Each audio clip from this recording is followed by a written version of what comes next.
Terima kasih Anda masih di Economic Challenges. Pak Semi, menarik tadi disampaikan oleh Pak Semi bahwa perizinan di perminyakan selama ini jauh lebih rumit. Bisa dirinci lagi Pak, lama dan panjangnya itu Pak?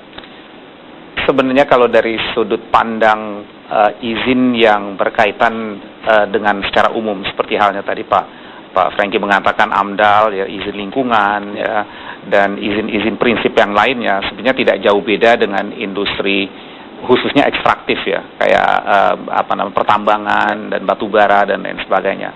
Cuma di kami karena kita uniqueness yang saya katakan tadi bahwa ini proyek pemerintah, dan karena sensitivitas secara politis masalah cost recovery dan juga memang industri ini sekarang lagi disorot di publik, itu mengakibatkan bahwa proses perizinan ini lebih ketat lagi, lebih ketat lagi dalam arti kata bahwa sebelumnya saja waktu zamannya sebelum reformasi dan juga sebelum ada otonomi daerah, itu sudah merupakan proses yang dilakukan oleh Pertamina dulu.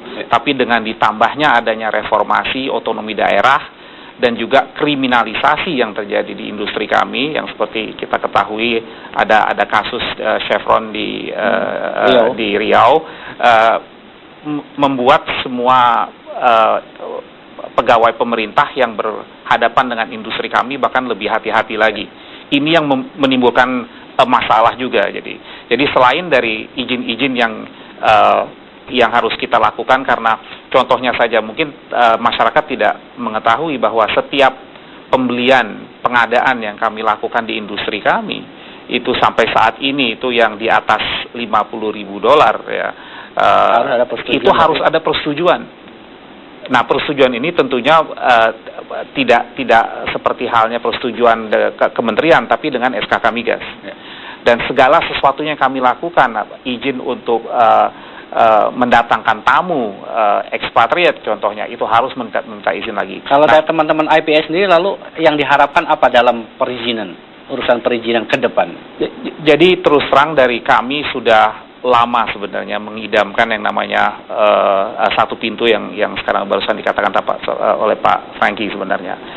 Tapi kalau kita pikir kembali, kalau struktur dari industri ini zaman Undang-Undang 71 Pertamina dan sekarang 22 2011-nya BP Migas atau SKK Migas, sebenarnya secara struktur kita tuh udah satu pintu Pak. Karena izin pertambangan Undang-Undang 71 itu adalah di tangan Pertamina. Pada saat itu semua izin itu Pertamina yang handle. Dan bahkan jujur aja kalau kita bandingkan dunia Undang-Undang 71 dan Undang-Undang 22 2011 ya, dalam konteks perizinan sebenarnya zaman dulu itu lebih simple daripada sekarang. Ya, jauh lebih simple. Kenapa? Karena ini juga nature dari strukturnya sendiri, karena pada saat itu izin tambang itu di tangannya Pertamina dan KPI mereka, ya, performance indicatornya mereka itu diukur berdasarkan produksi kami.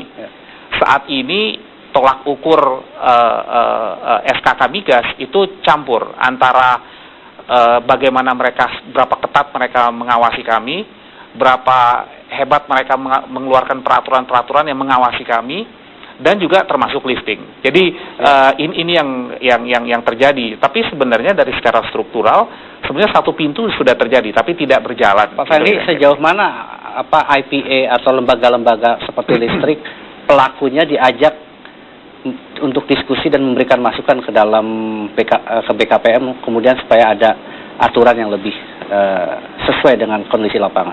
Begini, pertama mungkin kalau Migas memang belum ya, memang belum. Jadi ada kesepahaman dengan Kementerian SDM ya. Tapi waktu listrik diajak waktu listrik itu begini. Jadi yang pertama yang kita lakukan adalah interdep dulu. Jadi antar kementerian kita petakan, kemudian kita susun, keluarlah kira-kira sekitar 32 izin yang keluar ya, berserta beberapa hari. Nah, setelah itu kan kita undang ya mereka yang pernah membangun power plant, ya. Kita minta mereka, kita lakukan konfirmasi, benar nggak begini, gitu, benar nggak harinya begini. Oh ternyata ada beberapa yang muncul. Nah kemudian jumlah harinya, udah lebih lama lagi. Tetapi kita kan nggak bisa berdasarkan pengalaman, nggak bisa. Tapi kita hanya bisa berdasarkan SOP dari setiap kementerian saja, gitu. Nah, jadi artinya bahwa pada waktu kita konfirmasi muncullah kalau beberapa itu misalnya seperti izin berlapis gitu. Sudah menggambarkan kondisi realnya. Betul, betul. Jadi ada izin yang mempersyaratkan ada 1, 2, 3 izin lagi.